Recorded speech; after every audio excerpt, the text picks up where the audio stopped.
여러분들 장막절은요 신랑이신 하나님께서 신부인 이스라엘과 무엇 하고자 말씀하시는 절기입니까? 결혼하고자 말씀하시는 절기이다. 출애굽기 29장 46절의 말씀을 같이 한번 읽어보기를 원합니다.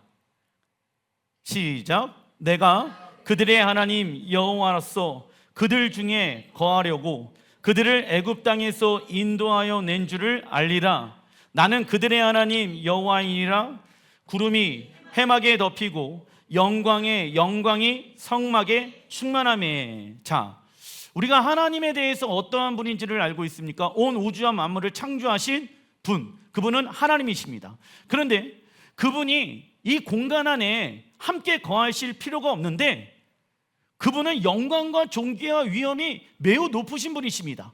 그런데 이 모든 것들을 어떻게 하셨습니까? 내려놓고 포기하고 낮은 겸손의 왕으로 이 땅에 오셨는데 왜 오셨습니까? 그들 중에 거하시려고.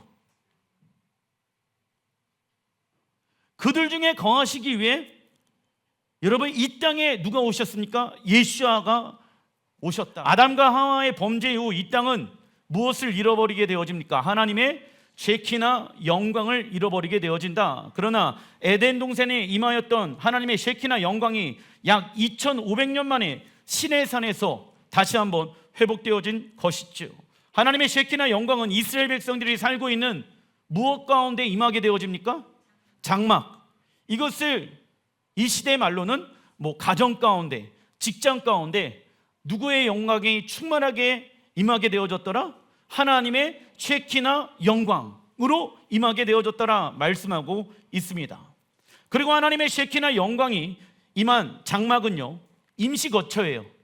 아까 우리가 이 장막을 만들고 하나님이 말씀하신다라고 하면은 즉각적으로 순종하여서 우리가 이동을 해야 하는 것처럼 여러분들 우리의 육체는요 성경에 보게 되어지면 이 장막은 우리의 육체는 언젠간 썩어져서 사라지게 되어진다. 이 육체를 위해 살지 말고 영원한 장막 하나님의 나라에 들어갈 그 날을 위해 살아가라 라고 말씀하고 계시죠. 여러분들 우리는요 이 땅에서 사라지는 존재로 살아가는 것이 아니라 예수야를 통하여서 영원한 생명, 영생을 얻는 자가 될지라 믿습니다. 그래서 그 영원한 생명을 얻기 위해서는요 누구를 믿어야 됩니까? 예수야. 왜 예수야를 믿어야 됩니까? 영원한 생명을 얻기 위해서는 우리의 죄의 문제가 해결되어져야 하기 때문입니다. 목사님, 저는요 세상의 법도 다 잘 지키고 살았는데요 저는 죄가 없는 것 같은데요. 여러분들 우리나라의 헌법의 기준으로 보았었을 때 죄의 정의가 있고 미국에서 말하는 죄의 정의가 있고 각 나라마다 그 죄에 대한 정의가 다 같습니까? 다릅니까? 다릅니다. 하나님의 나라에서도 마찬가지예요. 죄란 무엇을 말합니까? 하나님이 내 삶의 왕이시고 주인이신데 내가 주인된 삶을 살아가는 것이 죄입니다. 이 죄인이 아름다운 이 땅을 어떻게 합니까? 오염시키게 되어지는 거예요. 예를 들어서 공장을 너무 많이 돌리다 보면은 공기가 오염되어지고 그리고 또 여러 가지의 질병들이 우리의 삶 가운데 오게 되어집니다. 무엇 때문에? 인간의 욕심 때문에. 그래서 이 시대에 이 지구는 굉장히 많이 병들어지고 있다. 그리고 러시아와 우크라이나 지금 전쟁 가운데 있습니다. 네 땅이냐 내 땅이냐. 그리고 북한은 약 1000명의 이상의 특수부대 군인들을 러시아 땅에다가 파병을 했다라고 합니다. 그러면서 북한 군인 한 명당 약 500만 원 이상의 돈을 받는다라고 해요. 그러면 김정은은 그 500만 원 이상을 받은 돈을 가지고 무엇을 할까요? 미사일을 만들고 핵을 만들고 주변에 있는 사람들의 나라들에게 위협을 합니다. 이 모든 것들이 왜 이렇게 일어나게 되어집니까? 사람의 욕심과 죄의 문제라는 것입니다. 그래서 이 죄의 문제는 우리의 어떠한 선한 행위를 통해서 해결할 수가 있습니까? 없습니까? 없습니다. 죄의 결과는 성경에 사망이라고 말씀하고 있어요. 내가 죽어야지 그 죄가 사라지는 거예요. 그런데 죄 있는 상태에서 우리가 죽게 되어지면 영원한 지옥의 불덩어리 가운데 떨어지게 되어집니다. 우리의 힘으로 우리의 죄를 사할 수가 없기 때문에 하나님의 아들이신, 죄가 없으신 그분께서 우리를 위하여 대신 십자가에서 어떻게 하셨습니까? 못 박히시고 채찍으로 갈겨갈기 찢기시고 내가 뭔데 나를 살리기 위해 그분이 십자가에서 죽으셨다라는 거예요. 누구의 죄를 사하기 위해서? 온 인류의 죄를 사하기 위해서, 그리고 나의 죄를 사하기 위해서. 왜요? 하나님 보시기에 하나밖에 없는 나의 아들이고 나의 딸이기 때문에 그러합니다. 그 대가를 지불하신 거예요. 왜요? 나를 살리기 위해서. 그리고 그분은 죽음 가운데서 무엇 하십니까? 부활하셨습니다. 왜 부활하신지 아십니까? 우리의 육체가 죽더라도 예수야를 믿고 난 이후에 죽게 되어지면 우리는 부활하여 영원한 생명, 영생을 얻기 때문입니다. 우리는 그걸 믿고 그 영원한 하나님의 나라를 위해 살아갑니다. 제가 어떤 분에게 전도를 합니다. 하나님은 살아계십니다. 그런데 이 사람은 뭐라고 얘기하냐면, 저는 하나님을 믿지 않습니다. 저는 어떠한 신도 믿지 않습니다. 나는 나를 믿습니다.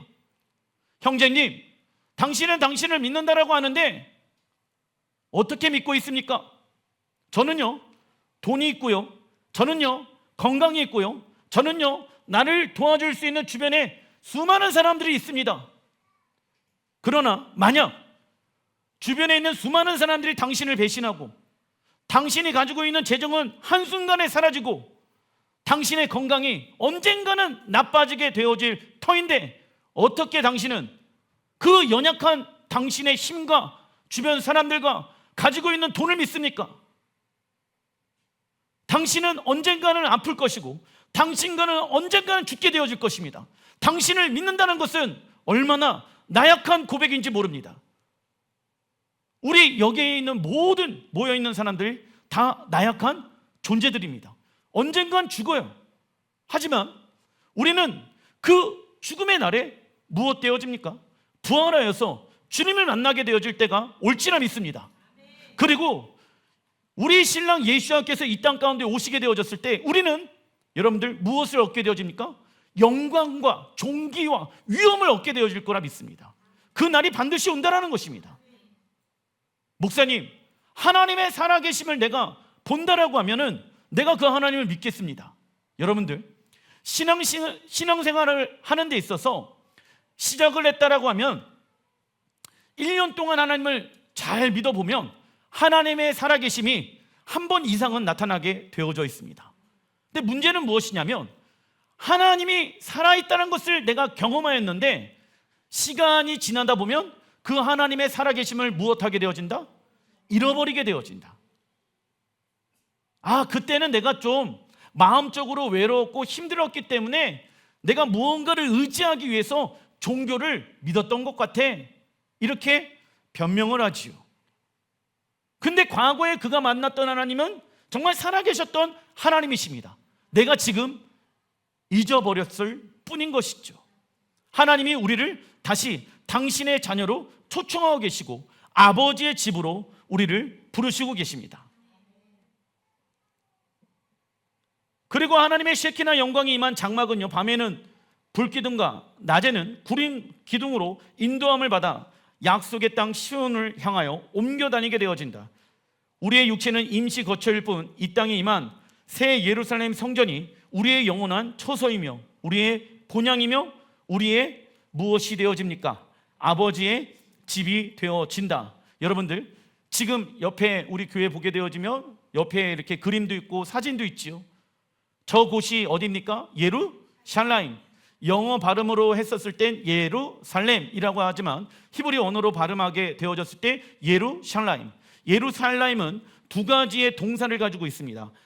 그래서 땅에 있는 예루살렘이 있고 하늘에 있는 예루살렘이 있습니다. 그 하늘에 있는 예루살렘이 어디에 내려오게 되어집니까? 이 땅에 내려오게 되어진다. 그래서 일반적으로 그 새 예루살렘을 천당, 천국이라고 이야기합니다. 하나님의 나라가 이 땅에 내려오게 되어지는 것이죠. 그것이 아버지의 집이고 우리가 돌아가야 될 본향. 왜냐? 우리의 영혼은 아버지께로부터 나왔기 때문입니다. 그리고 장막은 신랑 하나님과 함께 사는 어떠한 집을 의미합니까? 신혼집. 이 장막이 무슨 집이다? 신혼집. 그래서 우리가 하나님을 믿고 있다는 것은 하나님과 무엇하는 것입니까? 결혼하는 것을 의미한다. 신랑 예수와의 신부로 부르심을 받은 우리는 세마포의 옷을 입을 준비를 해야 합니다. 우리가 입게 되어질 세마포는 예수와를 사랑하는 마음과 순종으로 만들어져 가고 있습니다. 이 날을 위해 죄에 대한 유혹과 타협에 맞서 싸워야 하는 것이죠. 무슨 얘기냐? 우리 슬지 자매가 이제 11월 달에 결혼식을 하잖아요. 가장 결혼식에 빛나는 사람은 누구입니까? 신부예요, 신부. 그러면 아름다운 드레스를 입기 위해서 무엇을 해야 합니까? 옷에 내 몸을 맞춰야 되겠죠? 그러면은 이제 살도 빼고 아름답게 자신의 몸을 꾸미는 거예요. 왜요? 누구만을 위하여? 하객들한테 잘 보이려고요? 아니죠. 신랑한테 가장 아름답고 빛나고 존귀한 사람으로 자신의 삶을 무엇하는 것입니까? 준비하는 거예요. 그래서 마사지도 받고 좋은 것도 먹고 막 이럽니다. 왜요? 그 날이 가장 중요하기 때문에. 우리도 마찬가지예요. 신랑이신 예수와 결혼하는 날이 오게 되어지는데 그 날을 위하여 뭐 다이어트 해야 된다? 그게 아니라 죄의 다이어트를 해야 된다. 내 안에 있는 죄들을 어떻게 됩니까? 버려야 된다라는 것이죠. 왜요? 가장 아름답고 존귀한 자로 예수 앞에 서게 되어질 그때가 오기 때문입니다. 그리고 출애굽기 29장에 나와 있는 말씀들은요, 이 땅에 다시 한번 이루어지게 되어질 때가 올 것입니다. 요한계시록 21장 2절의 말씀, 또 내가 보매 거룩한 성 새 예루살렘이 하나님께로부터 하늘에서 내려오니. 여러분들, 하늘에서 무엇이 내려온다? 새 예루살렘이 이 땅에 내려오게 되어진다. 그 준비한 것이 신부가 남편을 위하여 단장한 것 같더라. 보라, 하나님의 장막이 누구와 함께 있습니까? 하나님의 사람들과 함께 거한다라고 말씀하고 있죠. 하나님이 그들과 함께 계시니 그들은 하나님의 백성이 되어지고 하나님은 친히 그들과 함께 계셔서 말씀하고 있습니다. 새 예루살렘 성전이 이 땅에 내려오게 되어지면 하나님의 영광이 이 땅 가운데 완전히 회복되어질 것입니다. 그렇다면 새 예루살렘 성전이 이 땅에 내려오게 되어지는 이유는 무엇입니까? 다 같이 한번 읽어보겠습니다. 신랑 하나님이 신부인 우리와 함께 살기 위해 새 예루살렘 성전을 준비하신 것입니다. 목사님, 천국은요 온 우주 가운데 어느 별에 들어가는 거 아닙니까? 아닙니다. 하나님은요 이 땅을 무엇으로 만들어 놓으셨습니까? 천국으로 만들어 놓으셨다. 그러나 사람의 죄와 욕심으로 인해 이 땅이 어떻게 되어집니까? 파괴되어지고 망가지게 되어진 것이다. 그래서 하나님이 이 땅 가운데 오셔서 사람의 손으로 만들어 놓은 모든 것들을 다 심판하시고 이 땅을 다시 에덴 동산으로 회복하실 것입니다. 이때 신부로 부르심을 받은 우리가 해야 할 것은 단 한 가지, 영어로는 one thing. 무엇을 해야 합니까? 신랑 예수야만을 사랑하는 것으로 단장해야 합니다. 시편 27편 4절의 말씀 읽어보겠습니다. 내가 여호와께 바라는 한 가지 일, 그것을 구하리니 곧 내가 내 평생에 여호와의 집에 살면서 여호와의 아름다움을 바라보며 그의 성전에서 사모하는 그것이라. 아멘. 다윗이 시편 27편을 말씀을 기록할 당시에는요, 다윗은 자신의 장인 어른인 사울 왕에게 쫓기고 있는 상황이었습니다. 그런데 다윗은 10대 시절에 이스라엘 왕이 될 거라는 예언과 함께 왕의 기름 부으심을 받은 상태였지만 현재 상황은 어떠합니까? 너무나도 많은 어려움과 기도 제목들이 있는 상황입니다. 그러나 그때 다윗은요, 모든 것을 하나로 집약하였다. 그것은 바로 무엇을 하는 것입니까? 주님을 향한 갈망이었다라는 것이죠.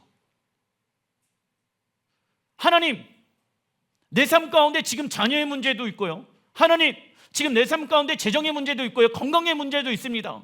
하나님, 이 기도 제목 해결해 주십시오. 물론 기도할 때 해야 합니다. 하지만 제일 먼저 다윗은 무엇을 하나로 집약합니까? 하나님, 난 당신만을 사랑합니다. 나는 당신만을 갈망합니다. 하나님의 손을 먼저 구한 것이 아니라 하나님의 아름다움을 먼저 구했다라는 것이죠. 여러분들, 하나님의 아름다움은 누가 구할 수 있다? 하나님이 어떠한 분인지를 아는 사람들. 하나님은 모든 문제보다 크신 분이셔. 하나님은 우리의 자녀를 여기까지 인도하셨고 앞으로도 인도할 걸 난 믿어. 내가 해야 될 것은 하나님께 그 모든 문제를 내어드리고, 하나님, 나 당신만을 갈망합니다. 신랑이 있어요, 신부가 있어요. 서로를 향한 무엇을 가지고 있어야 됩니까? 갈망함, 사랑함, 보고 싶다. 이것이 가장 지혜로운 사람입니다. 우리는 돈, 명예, 친구, 사업 등 여러 가지의 것들이 필요할 수 있습니다. 그러나 우리가 여러 가지를 추구하다 보면 시선이 분산되어져서 목표를 잃고 방황할 수 있게 되어진다. 그래서 우리를 매료시킬 수 있는 것은 오직 여러 가지입니까? 하나입니까? 그것은 우리의 사랑 대신 예수아이시다. 여러분들, 사업을 합니다. 이 사업하는 사람이 이 한 가지에 원띵 해야 성공할까 말까인데 여러 가지를 다 그냥 벌겨놨습니다. 그러면 그 사업은 잘 될까요? 안 될까요? 그러면 어르신들이 뭐라고 얘기합니까? 예전에 한 가지만이라도 열심히 해라. 이게 사실 진리예요. 그 한 가지에 집중해야지 그거 성공할까 말까인데 뭐 물어발처럼 이거 했다 저거 했다 이거 했다 저거 했다 그러면 성공 못합니다. 세상 사람들도 이 원리를 알고 있기 때문에 한 가지에 원띵하고 있다는 것이죠. 마태복음 13장 44절, 천국은 마치 밭에 감추어 보화 같으니, 천국이요 밭에 감추어진 보화 같다라고 말하고 있죠. 사람이 이를 발견한 후 숨겨두고 기뻐하며 돌아가서 자기의 소유를 다 팔고 그 밭을 사느니라. 어떤 이가 엄청난 보물을 발견하여서 그 보물을 얻기 위해 소유하기 위해 땅을 사게 되어집니다. 이처럼 우리의 갈망함은 우리의 무엇으로 나타나야 합니까? 순종의 모습, 삶으로 나타나야 하는 것입니다. 어떤 이는 부자가 되길 갈망했는데 매일 TV나 인터넷만을 보고 있다라고 하면 그 사람은 부자가 될 수 있습니까? 없습니다. 이처럼 하나님의 나라가 이 땅에 완성되어지며 영원한 것을 믿고 갈망한다라고 하면 우리는 하나님의 말씀에 아멘하고 우리의 갈망함을 표현해야 합니다. 그리고 하나님을 알기 위해 우리는 어떠한 노력을 해보면 좋을까 생각하고 행동해야 한다. 그러나 조심해야 할 것이 있죠. 단기간 동안 하나님을 향해 열심히 추구하였는데, 열심히 하나님을 믿었는데 이제 하나님이 우리에게 역사하고 능력을 베풀어야 한다는 이 생각은 버려야 합니다. 왜냐하면 하나님을 알아가는 것은 어떠한 시간을 통해서 해야 하는 일입니까? 평생의 시간. 내가 6개월, 1년 동안 하나님을 향하여 원띵하였는데 문제는 더 많이 일어날 수도 있어요. 왜? 영적으로 우리의 삶 가운데 공격이 들어올 수 있기 때문입니다. 그런데 그때 실망하면 된다, 안 된다? 안 된다. 왜? 우리는 평생의 시간을 통해 하나님을 알아가는 시간들을 갖기 때문입니다. 이 문제를 하나님이 해결하시지 아니하시는 이유가 있다 없다? 반드시 있어요. 그런데 당장 안 알려주셔요. 왜? 하나님은 인격적인 교제와 관계를 통해서 하나님의 뜻을 우리에게 알려주시길 원하시기 때문입니다. 시간이 지나야 되는 거예요. 왜 나를 이 공간 안으로 불러주셨지? 하나님의 때가 되어지면 하나님의 뜻이 우리의 삶 가운데 풀어지게 되어질 것입니다. 그러면 그 사람은 무엇을 알 수 있습니까? 하나님은 모든 것을 합력하여 선을 이루시는 분이시구나, 참 좋으신 분이 하나님이시구나, 그 고백이 나오게끔 하신다라는 것입니다. 하나님은 끈기와 성실함으로 마라톤 경주를 할 사람, 일관된 마음을 가지고 있는 사람을 찾고 계신다. 당신은 사업가로 부르심을 받았습니까? 그렇다면 읽어주십시오. 하나님을 아는 지식을 추구해야 합니다. 당신은 운동선수로 부르심을 받았습니까? 그렇다면 하나님을 아는 지식을 추구해야 합니다. 그러면 어떠한 결과가 우리의 삶 가운데 나타나게 되어질까요? 시편 1편 1절 읽어보겠습니다. 복 있는 사람은 악인들의 꾀를 따르지 아니하며 죄인들의 길에 서지 아니하며 오만한 자들의 자리에 앉지 아니하고 오직 여호와의 율법을 즐거워하여 그의 율법을 주야로 묵상하는도다. 그는 시냇가에 심은 나무가 철을 따라 열매를 맺음에 그 잎사귀가 마르지 아니함 같으니 그가 하는 모든 일이 다 형통하리로다. 이 복을 경험하게 될 것입니다. 그리고 다윗은 하나님의 힘과 아름다움을 목격하게 되어집니다. 시편 96편 6절에 보게 되어지면 존귀와 위엄이 그의 앞에 있으며 능력과 아름다움이 그의 성소에 있도다. 여러분들, 우리는 불상이나 사람의 손으로 만들어 놓은 우상에게 경배하는 자가 아니라 온 우주와 만물을 창조하신 그 하나님을 경배합니다. 그런데 그 하나님을 우리가 무엇 할 수 있다? 경험하고 체험할 수 있다. 볼 수 있다. 지금 다윗이 뭐라고 얘기합니까? 존귀와 위엄이 그의 앞에 있으며 능력과 아름다움이 그의 성소에 있도다. 그걸 보고 그걸 맛보아 경험하게 되어졌더라. 하나님은요, 문자적으로 계신 분이 아니라 살아 역사하고 계시는 분이십니다. 사람마다 성공과 행복의 기준이 다 다릅니다.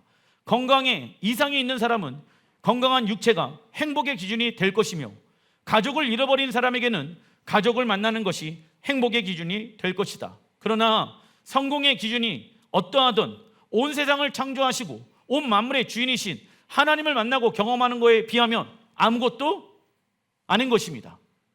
어떤 사람은 예를 들어서 우리 현아나 진우나 그 나이 때는 좋은 직장 들어가는 것이 내 성공의 목표야. 그런데 좋은 직장에 들어갔어요. 근데 성공의 목표가 바뀌게 되어지죠. 어떤 사람은 내가 한 10억을 벌 거야. 이게 성공의 목표야. 10억 벌었어요. 과연 그가 성공한 삶을 살아갈까요? 아니라고 봅니다. 어떤 사람은 결혼이 인생의 성공의 목표야. 결혼했어요. 결혼해봐요. 그 얘기할 수 있을까? 난 성공했다고? 결혼한 사람들에게 물어보십시오. 성공했는지 실패하고 있는지. 왜요? 결혼이, 돈이, 건강이 우리의 인생의 목표가 되어질 수 없다. 왜? 하나님의 나라에 들어간 것을 비교한다라고 하면, 그죠? 영원한 하나님의 나라가 있다라고 하는데 어떻게 세상의 것들을 성공의 목표로 기준을 삼을 수 있겠습니까? 에스겔 37장 26절에 내가 그들과 화평의 언약을 세워서 영원한 언약이 되게 하고 또 그들을 견고하고 번성하게 하며 내 성소를 그 가운데에 세워서 영원히 이르게 하리니 내 처소가 그들 가운데 있을 것이며 나는 그들의 하나님이 되고 그들은 내 백성이 되리라. 28절 읽어보겠습니다. 내 성소가 영원토록 그들 가운데 있으리니 내가 이스라엘을 거룩하게 하는 여호와인 줄 열국이 알리라 하셨다 하라. 아멘. 28절에 성소가 있는데 그것은 새 예루살렘 성전을 말하는데 영원토록 나와 있죠. 그들 가운데 있을 것이다. 화평의 언약, 예수와께서 이 땅 가운데 왕으로 오시게 되어지면 이 땅에 화평의 언약을 선포하십니다. 그런데 혼란스러운 이 시대 가운데 예수와께서 이 땅에 왕으로 오셔서 어떠한 언약을 선포하십니까? 평화의 언약. 곧 그때가 올 것 같죠? 그죠? 끝나지 아니하는 이스라엘과 그 아랍 사람들과의 전쟁, 우크라이나와 러시아와의 전쟁. 하지만 예수와께서 오셔서 무엇을 하십니까? 평화의 언약을 선포하신다. 그걸 히브리 언어로 브리트 샬롬이라고 얘기합니다. 적어놔 주십시오. 예수와를 통하여 맺게 되는 새 언약. 예수와는 온 열방과 민족과 화평의 언약을 세워서 천년 왕국을 통치하신다. 그리고 하나님은 자기 백성들을 시온으로 모으시고 이 땅 예루살렘 성전에 친히 장막을 치시며 출애굽기에 나와 있는 하나님의 셰키나 영광으로 예루살렘이 충만하게 되어질 것입니다. 우리 또한 믿음의 조상 아브라함에게 약속하신 땅에 들어가서 모든 하나님의 말씀과 계명을 지키게 될 것입니다. 그 결과 이 땅은 완전한 정의와 공의로 다스림을 받게 되어질 것이며 모든 피조물들은 가장 완전한 평화와 행복을 경험하게 되어질 것이다. 그래서 우리는 이 땅에 완성되어질 무엇을 사모해야 합니까? 하나님의 나라를 사모해야 한다. 다음은 예수와께서 장막절을 어떻게 보내셨는지를 알아보겠습니다. 요한복음 7장 10절 현대인 성경으로 한번 읽어보겠습니다. 시작. 그 형제들이 초막절 명절에 올라간 후에 자기도 올라가시되 나타내지 않고 은밀히 가시니라. 이미 명절의 중간이 되어, 자 우선 여기까지. 명절의 중간, 아마 이 일요일날 월요일날 중간이죠.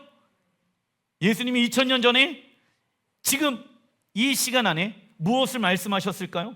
예수께서 시작. 성전에 올라가사 가르치시니 예수께서 대답하여 이르시되 내 교훈은 내 것이 아니요 나를 보내신 이의 것이니라. 누구든지 하나님의 뜻을 실천하고 하면 내 교훈이 하나님에게서 온 것인지 내가 마음대로 말한 것인지 알게 될 것이다. 자기 마음대로 말하는 사람은 자신의 영광만을 추구하지만 자기를 보내신 분의 영광을 위해 일하는 사람은 진실한 사람이다. 그런 사람에게는 거짓이 있을 수 없다. 아멘. 예수와의 제자들은 초막절에 예수와가 예루살렘으로 올라가 기적을 행할 것을 부추깁니다. 제자들은 예수와를 메시아로 인정하기보다는 예수와 안에 있는 능력과 권세를 통해 예수와의 인기가 올라갈 수 있다라고 생각하였다. 즉 그들은 예수와께서 오신 목적은 제쳐두고 눈에 보이는 이익만을 찾고 있었던 것입니다. 우리 또한 하나님을 믿는 것이 우리에게 이익이 되어지면 믿고 이익이 되어지지 않는다라고 하면 믿지 않는 어떠한 종교 생활을 십자가에 버려야 합니까? 계산적인 종교 생활. 하나님을 믿는 데 있어서 하나님은요, 여러분들 요술램프 진이가 맞다 아니다? 아니다. 왜냐? 요술램프 진이는 인격적인 관계를 맺을 수가 없기 때문입니다. 요술램프 진이가 그 알라딘을 사랑한다고 얘기합니까? 아니죠. 기도 문제만 해결되어지면 뿅 하고 사라집니다. 하나님은 그러한 분으로 우리 가운데 함께 거하시길 원치 아니하신다. 그리고 예수와는 초막절에 은밀히 예루살렘으로 올라가게 되어진다. 이렇게 행한 이유는 초막절에 예수와께서 다시 오실 때 무엇과 같이 오기 때문에, 도둑과 같이 오는 것을 예표하기 때문입니다. 그리고 초막절 절기 기간에 성전에서 말씀을 가르치시죠. 18절에 그 내용은 자기만을 위해 살아가고 일하는 사람은 자기 말 외에는 들으려고 하지 않는다. 여러분들, 믿지 아니하는 남편과 아내와 부모가 있잖아요. 자녀들이 있잖아요. 왜 하나님을 믿으십시오, 예수님을 믿으십시오 그 말을 듣지 않는지 아십니까? 자기만을 위해서 무엇하고 있기 때문에, 살아가고 있기 때문에. 하지만 하나님에 의해 살아가는 자는 하나님의 말씀을 들으려고 하고 순종하게 될 것입니다. 우리는 동일하게 초막절에 들어와 있으며 누구를 위해 살아가고 일을 하고 있는지를 점검해 봐야 합니다. 요한복음 7장 37절에 읽어보겠습니다. 명절 끝날 곧 큰 날에 예수께서 서서 외쳐 이르시되 누구든지 목마르거든 내게로 와서 마시라. 나를 믿는 자는 성경의 이름과 같이 그 배에서 생수의 강이 흘러나오리라 하시니라. 초막절 끝날 곧 그 큰 날의 이름은 호시안나 라바이며 이는 어떠한 날을 뜻합니까? 위대한 구원의 날. 돌아오는 수요일이 호시안나 라바의 날입니다. 위대한 구원의 날. 이 날에 제사장들은요 4가지 식물을 들고 제단을 7바퀴 돌며 호시안나를 외치며 4가지 식물을 땅에 내리칩니다. 그러면 4가지 식물은 잎사귀가 다 땅에 으스러지게 되어진다. 이는 생수의 근원 되신 하나님과 분리되어지면 우리는 더 이상 살아갈 수 없는 존재라는 것을 의미합니다. 그리고 제사장은 번제단에서 실로암에서 길러온 물을 부어드리며 생수의 근원 되신 하나님께 이 땅에 물과 비를 내려달라고 간구합니다. 이때 이스라엘 백성들은 보는 눈앞에서 예수야는 무엇을 선포하신 것입니까? 누구든지 목마르거든 내게로 와서 마시라 선포하신 것이다. 그래서 여러분들 지금 가을비가 내리잖아요. 그런데 이 가을비는 누가 계획해 놓은 비입니까? 하나님이 계획해 놓은 비예요. 왜? 이스라엘의 지형에 보게 되어지면 지금부터 이제 우기로 들어가게 되어지거든. 근데 1년 동안 가장 중요한 시간이 이 가을 내리는 비예요. 가을에 비가 내리지 않는다라고 하면은 땅의 영양분을 제대로 만들어낼 수가 없게 되어진다라고 말씀하시는 것이죠.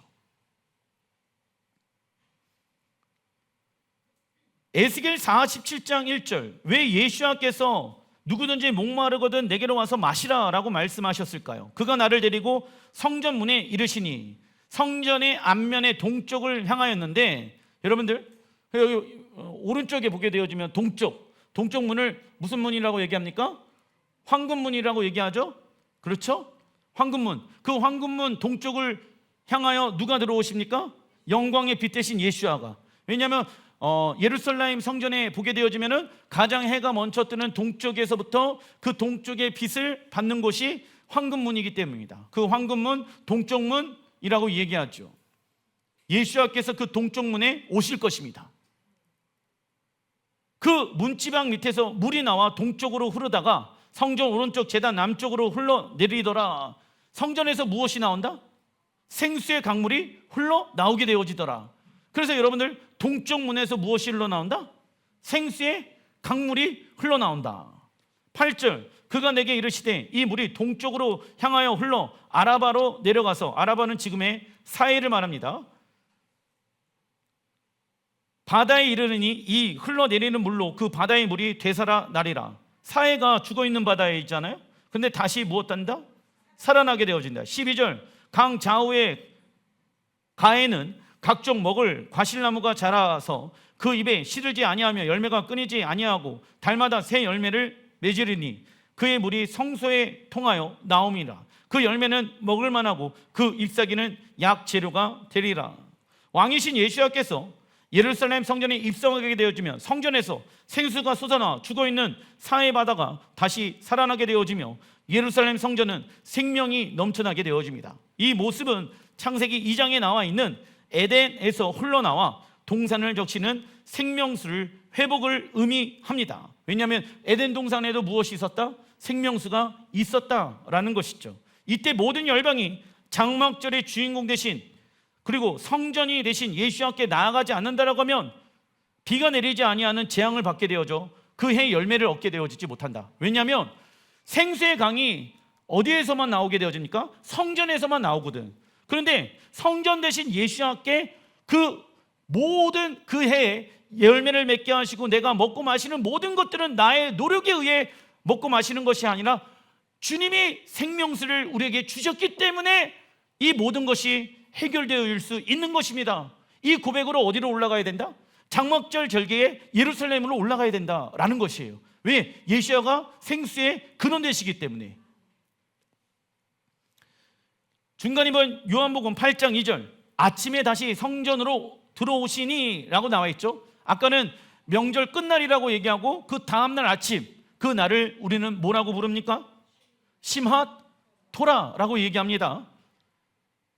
백성이 다 나오는지라 앉아서 그들에게 토라를 가르치더니 서기관들과 바리새인들이 음행 중에 잡힌 여자를 끌고 와서 가운데 세우고 예수께 말하되 선생이여 이 여자가 간음하다가 현장에서 잡혔나이다. 모세는 율법에 이러한 여자를 돌로 치라 명하였거니와 선생은 어떻게 말하겠나이까? 그들이 이렇게 구하면 고발할 조건을 얻고자 하여 예수를 시험함이니라. 예수께서 몸을 굽히사 손가락으로 땅에 쓰니 무엇을 쓰셨을까요? 그 내용은 나와 있지 않느냐 한데 구약을 보면 그 내용이 무엇인지 우리가 알 수 있습니다. 7절 이에 일어나 이르시되 너희 중에 죄 없는 자가 먼저 돌로 치라 하시고, 장막절이 지나고 그 다음 날이 어떠한 날입니까? 시마토라는 무엇을 뜻합니까? 하나님께서 우리에게 기쁨의 토라를 말씀을 주신 날을 의미하죠. 그래서 이때부터 다시 토라 포션이 1년간 돌아가게 되어집니다. 그러나 바리새인들은 토라 안에서 기뻐해야 하는 날에 토라를 남용하여 한 여자를 죽이는 저주의 수단으로 삼게 되어진다. 그리고 원래 간음은 여자와 남자 둘 다 죽여야 하는데 여자만 죽이려고 합니다. 그리고 안식일에는 어떠한 일도 해서는 안 되는데 바리새인들은 교묘하게 토라를 이용하여서 예수야가 안식일에 돌로 사람을 쳐 죽이는 일을 하게끔 응모합니다. 이처럼 바리새인들은 종교의 영에 사로잡혀 있으며 자기의 의로 영혼을 판단하며 자만함 가운데 있었지요. 그때 예수야는 몸을 굽히시고 손가락으로 땅에 무언가를 쓰시면서 죄 없는 자가 먼저 돌로 치라고 말씀하십니다. 그렇다면 땅에 쓴 글씨의 내용은 무엇일까요? 예레미야 17장 13절의 말씀입니다. 다 같이 한번 읽어보겠습니다. 시작. 이스라엘의 소망이신 여호와여 무릇 주를 버리는 자는 다 수치를 당할 것이라. 무릇 여호와를 떠나는 자는 흙에 기록이 되오리니 이는 생수의 근원이신 여호와를 버림이시니라. 자, 생수의 근원은 예수아이시잖아요. 내가 하나님의 본체로 이 땅 가운데 너희 가운데 왔단다. 그런데 너희들이 하나님을 버리게 되어지면, 여호와를 떠나게 되어지면 너희들의 이름이 어디에 기록되어진다? 흙에 기록되어진다. 그래서 예수아는 바리새인들이 생수의 근원이신 예수를 떠났잖아요. 그러니까 그 사람들의 이름을 그 바닥의 흙에 무엇하셨다? 기록하신 거예요. 그러면 바리새인들은 이 구약에 능통한 사람들이니까 예레미야 말씀을 알았다 몰랐다? 알았다. 놀랍죠. 토라 포션을 모르면 이 말씀을 풀어낼 수가 없는 것입니다. 바리새인들은 초막절 7일째 되어지는 날에 생수의 근원 되신 예수야를 버렸습니다. 그리고 그 다음날 바리새인들은 예수야를 정죄하기 위해 간음한 여자를 데려왔죠. 이때 예수야는 생수의 근원이신 자신을 떠나는 자는 흙에 기록한다는 것을 알고 계셨다. 그리고 바리새인들의 이름을 흙에 기록하신 것입니다. 이 모습을 본 바리새인들은 양심의 가책을 받아 그 자리를 급하게 떠나게 되어집니다. 이처럼 우리는 생수의 근원 되신 예수야를 통하여 우리의 영혼을 채우고 있는지, 아니면 없어지는 세상의 것을 통하여 채우고 있는지를 점검해 봐야 합니다. 사랑하는 성도 여러분, 예수야를 통하여 우리의 영이 마르지 아니하는 예행 연습을 하는 지혜로운 자가 되시길 주의 이름으로 축원드립니다. 말씀을 마무리를 짓겠습니다. 예레미야 말씀을 보게 되어지면 이스라엘 백성들이 두 가지의 악행을 행하였다라고 말씀하고 있습니다. 첫 번째, 생수의 근원 대신 하나님을 버린 것과, 두 번째, 스스로 그 웅덩이를 팠는데 그 웅덩이가 어떻게 되어집니까? 터진 웅덩이가 되어졌더라. 우리가 예수야를 떠나서 살게 되어지면 돈이, 이성이, 사람이, 환경이 우리에게 생수의 강이라고 착각하기 시작합니다. 게임이, 인터넷이 우리의 갈망함과 목마름을 해결할 수가 없습니다. 돈이, 명예와 권세가, 친구들이 우리의 갈망함을 해결할 수가 있습니까? 없습니까? 없습니다. 그거 순간 먹었지만은 어떻게 되어질까요? 나중에 또 목마릅니다. 그것밖에 없기 때문에 계속 우리는 그러한 세상의 것들을 취하게 되어지죠. 하지만 예수 안에 있는 그 영원한 은혜와 그 사랑을 먹고 마시는 자들에게는 목마르지 아니하는 영원한 배불름이 있을지라 믿습니다. 의에 줄이고 목마른 자들은 어떻게 되어집니까? 복이 있나니 그들이 배부를 것임이요. 할렐루야. 기도하겠습니다.